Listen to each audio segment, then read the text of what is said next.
여자들이 당신을 쫓게 만드는 역심리학 팁 10가지. 노력은 끝이 없어 보일 때 오히려 역효과를 낳을 수 있다는 사실 알고 계셨나요? 매주 계속 밀어붙이면 그녀는 당신이 두 사람 모두를 위해 그렇게 할 거라고 기대하게 됩니다. 이제 바꿔볼까요? 콜드게임 없이 건강한 매력을 만들어내는 역심리학의 10가지 핵심 전략을 공유해드리겠습니다.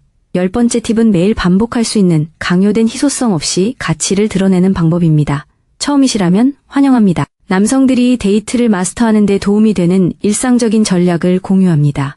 아래에 댓글을 남기고 구독하여 더 많은 정보를 받아보세요. 첫 번째 팁, 환영의 출구. 역심리학은 그녀의 자유가 명확할 때 가장 효과적입니다. 금요일 시간 있어? 대신 퇴근 후에 팝업 갤러리를 보러 갈 거야. 재밌을 것 같으면 같이 가도 돼. 나만의 리듬이 있다면 부담 갖지 마. 라고 말해보세요. 이는 탈출구를 갖춘 초대장과 같습니다. 반발 이론에 따르면 사람들은 강요되는 것에 저항합니다. 출구를 미리 허락함으로써 자율성에 대한 위협을 줄이고 그녀가 스스로 나서게 할 가능성이 높아집니다. 추적 신호를 주의하세요. 그녀가 계획을 다듬거나 어느 갤러리? 스스로 마찰을 없애거나 어차피 거기 근처에 있을 거야. 대안을 제시하기도 합니다. 금요일은 사람이 꽉 찼는데 일요일 커피는 안 마실래? 당신이 재촉하지 않았는데 그녀가 구체적인 제안을 한다면 그것은 그녀가 그 순간의 주인이라고 주장하는 것이기 때문에 따르기보다는 추적하는 것입니다. 에너지를 여유롭게 유지하세요. 한번 확인하고 새로운 주제로 전환하세요. 얘는 그녀가 하도록 하세요. 당신이 얘를 얻어내는 것이 아닙니다. 두 번째 요점, 지연된 호응. 잡아당기지 않으려고 애쓰는 것이 아니라 정해진 템포로. 대부분의 남자들은 즉시 따라하거나 긴 침묵을 지킵니다. 지연된 호응을 시도해보세요. 그녀의 분위기에 맞추되 한 박자 늦게 하세요. 그녀가 놀리면 웃고 숨을 쉰 후 한 줄 덧붙이세요. 그녀가 사려 깊은 음성 메모를 보냈다면 그날 늦게 비슷하게 사려 깊은 메모로 답장하세요. 즉시도 며칠 후도 아닙니다. 마이크로 딜레이는 당신이 승인에 과도하게 길들여지지 않았다는 신호, 상태의 신호를 보내는 반면 결국 매칭되는 것은 따뜻함, 안전 신호를 보여줍니다. 이는 마치 반박자를 기다려 상대방이 스텝을 밟도록 하는 댄서의 대화 버전과 같습니다. 추적 신호. 그녀는 당신이 답장하기 전에 두 번째 메시지를 보내거나 이전 스레드를 참조하거나 대화의 깊이를 더하는 등 대화의 연속성을 만들어내기 시작합니다. 랜덤인데 당신이 받은 가장 과대평가된 조언은 뭐였어? 당신은 희소성을 만든 것이 아니라 리듬을 만든 것입니다. 리듬은 그녀의 신경계가 당신의 타이밍을 배우고 루프를 완성하기 위해 신호를 보내기 때문에 중독성이 있습니다. 세 번째 요점, 반대 조언 대조를 통한 주인의식을 요청하세요. 데이트할 때 뭘 좋아해? 대신 첫 만남을 망치는 게 뭐야? 클리셰는 피하고 싶어 라고 물어보세요. 이렇게 하면 조언이 반대 조언으로 바뀝니다. 대조 질문은 더 강한 선호도를 끌어내고 그녀가 싫어하는 것을 말할 때 그녀는 암묵적으로 자신이 원하는 것을 정의합니다. 그러면 헌신과 일관성이 발휘됩니다. 사람들은 공개적으로 선언한 것에 따라 행동하는 것을 선호합니다. 그녀는 동승자가 아닌 설계자가 됩니다. 추구 신호. 그녀는 당신을 위해 계획을 감시할 것입니다. 붐비는 곳은 피하자. 큰 소리 치는 걸 싫어한다고 했고 솔직히 나도 그래. 또는 문제가 생기기 전에 미리 대비할 것입니다. 조용한 구석이 있는 곳을 예약했어. 믿어줘. 그녀가 가드레일을 설계했기 때문에 그녀는 성공하는데 더 많은 투자를 하고 노쇼를 줄일 것입니다. 당신은 예스맨이 되지 않고도 실패의 위험을 줄였습니다. 포인트 4.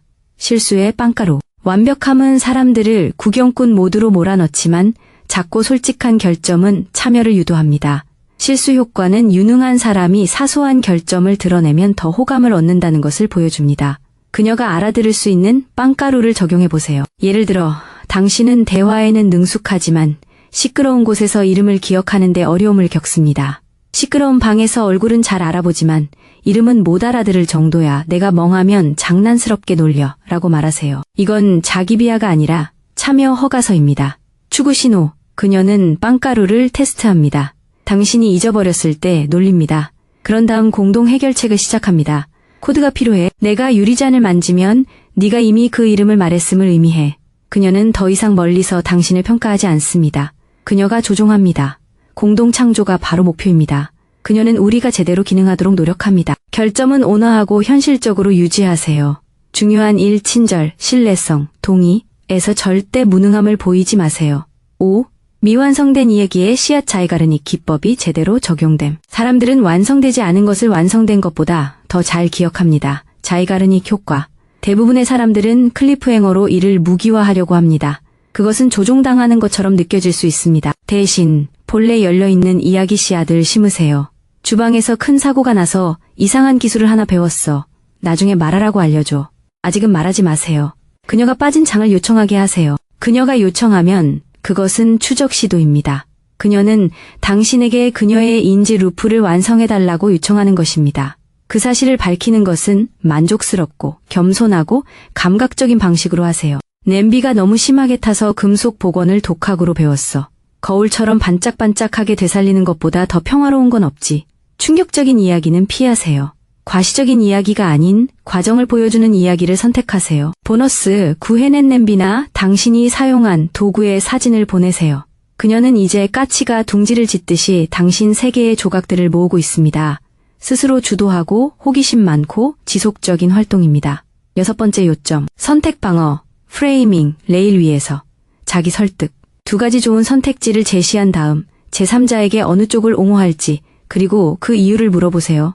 간단히 나누자. 소박한 와인바 아니면 네온사인 라멘? 회의적인 친구에게 어느 쪽을 옹호할 건가요? 그리고 당신의 주장은 무엇인가요? 이제 그녀는 단순히 고르는 것이 아닙니다. 그녀는 스스로를 설득하고 있습니다. 자기 설득은 외부 압력보다 강합니다. 우리는 스스로 만들어낸 주장을 신뢰하기 때문입니다. 그녀가 주장을 펼치면 라면은 날씨에 강하고 자존감이 낮고 대화하기 편해요. 그녀는 자신이 주장한 결과를 추구하며 계획을 조정하고 계획이 틀어지는 것을 막고 성공의 자부심을 느낍니다. 당신은 그녀를 거부한 것이 아니라 그녀 내면의 토론자를 불러들인 것입니다. 그녀가 소유 대명사, 우리 자리, 우리가 말했어요. 를 사용하거나 당신이 그녀의 변명에서 벗어나면 놀리는지 선생님 그 연설 후에 국물을 버리지 않을 거예요. 주의하세요. 당신은 계획을 정체성 표현으로 만들었습니다. 사람들은 약속이 아니라 정체성을 추구합니다. 만약 이것이 당신이 실제로 사용하는 데이트 조언, 즉 간단하고 실행 가능하고 즉각적인 조언이라면 비슷한 조언을 더 구독하고 문자나 만남을 가질 때마다 참고할 수 있는 플레이북을 만들어 보세요. 7번째 요점, 3위 중력 스포트라이트가 아닌 노드가 되세요. 집, 직장, 그리고 제3의 공간이 있습니다. 바리스타가 당신의 강아지 이름을 아는 커피숍, 도구 문제를 해결하는 메이커 스튜디오, 비공식적으로 주최하는 주중 픽업 게임. 그녀를 당신의 뽐내는 구경꾼이 아니라 이미 존재하는 소규모 커뮤니티에 참여할 수 있는 사람으로 그 공간에 초대하세요. 관심이 당신 자신에게만 집중되는 것이 아니라 주변으로 흐를 때 당신은 인정을 쫓지 않고 안정적인 가치를 보여줍니다. 역심리 효과, 당신이 이미 움직이고 있기 때문에 그녀는 당신을 한가로운 공간으로 끌어들이기보다는 따라잡는 쪽을 선택합니다. 추구는 말합니다. 그녀는 재촉하지 않고도 일정을 묻고 단골 손님들의 이름을 기억하고 준비를 돕기 위해 일찍 나타나거나 캔버스에 쓸 테이프를 더 가져올게요. 자원에서 도움을 줍니다. 당신은 나에게 감명을 주는 것에서 나를 포함시키는 것으로 전환했고 이는 매력을 참여로 전환합니다. 포인트 8. 지지의 스포트라이트 유혹 없는 지위. 그녀에게 칭찬을 퍼붓는 대신 그녀 앞에 있는 다른 누군가에게 진심을 담아 옹호를 표하세요. 그런데 이벤트 포스터 찾는 사람 있으면 저기 마야한테 물어봐. 우리 디자인 마지막 순간에 구해줬고 급행료도 안 냈어. 이것이 친사회적 지위입니다. 당신은 그룹의 지위를 부여합니다. 이는 당신이 자본, 명성, 감사를 가지고 있고 그것을 신중하게 쓴다는 것을 의미합니다. 역효과, 칭찬은 점수를 따기 위해 그녀에게 던진 것이 아니기 때문에 억지로 하지 않은 성격으로 읽힙니다. 추구신호, 그녀는 당신에게 다시 주목을 돌립니다. 서로 어떻게 아세요? 그녀는 당신에게 가치관 테스트를 합니다. 비용이 들더라도 누군가를 보증할 수 있나요? 또는 나중에 조언을 구합니다. 프리랜서 요금 협상 중인데 어떻게 표현하시겠어요? 그녀는 이제 당신의 관심이 아니라 판단을 쫓습니다. 당신의 옹호는 정확하고 비용을 감당할 수 있어야 합니다. 모호한 아첨은 신호를 싸게 만듭니다. 포인트 9번째. 계속될 아티팩트. 묻지 않고도 후속 조치를 유도하는 구체적이고 위험성이 낮은 북마크를 남겨두세요. 예를 들어 여행 사고에 대한 대화를 나누는 동안 생명을 구하는 엠파나다가 있는 골목의 작은 지도를 낙서하세요. 스냅을 찍고 나중에 치울게. 사실 2바퀴 돌면 딱 좋은 길이야. 알려줘 라고 말하세요. 또는 그녀가 좋아하는 요리의 발음을 엉망으로 만든 짧은 음성 메모를 공유하고 다음에는 코치가 필요해 라고 말하세요. 이것은 답장을 강요하기 위한 계략이 아닙니다. 그녀의 갤러리나 메모에 있는 가볍고 재미있고 구체적인 아티팩트입니다. 다시 자이가르니크지만 구체화되어 있습니다. 추적 지표. 그녀는 요청받지 않고 수정된 지도 핀을 보내거나 자신의 음성으로 농담을 되풀이하거나 며칠 후에 그 아티팩트를 언급합니다. 코치님 당직 출두, 연습은 언제야? 당신이 노력과 유머로 기억을 인코딩했기 때문에 그녀는 그것을 볼 때마다 도파민 넛지를 받고 제 참여가 즐거운 고리를 닿는 것처럼 느끼게 됩니다. 10번째 포인트.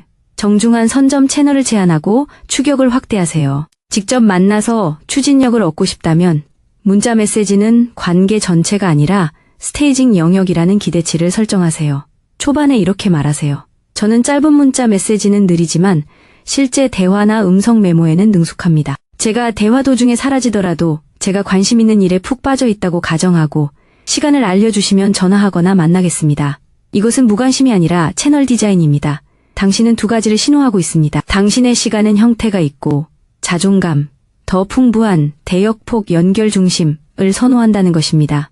역심리가 나타나는 이유는 지속적인 가용성을 최적화하는 것이 아니라 품질을 최적화하기 때문입니다. 벌스읒은 이렇게 말합니다. 그녀는 스스로 채널을 업그레이드하고 음성 메모가 효과가 있나요? 시간 제한을 제한하고 회의 사이에 10분 정도? 당신의 지시를 기다리지 않고 구체적인 실행 계획으로 에스컬레이션합니다. 불안한 확인이 줄어들고 더 단호한 결정을 내리는 것을 보게 될 것입니다. 핵심은 당신이 선택한 채널 내에서 신뢰할 수 있는 모습을 보이는 것입니다. 그녀가 정한 시간에 전화를 받고 당신이 말한 시간에 도착하고 온전히 집중하세요. 끝까지 해내지 않는 경계는 게임처럼 보이고 신뢰성이 있는 경계는 중력처럼 보입니다.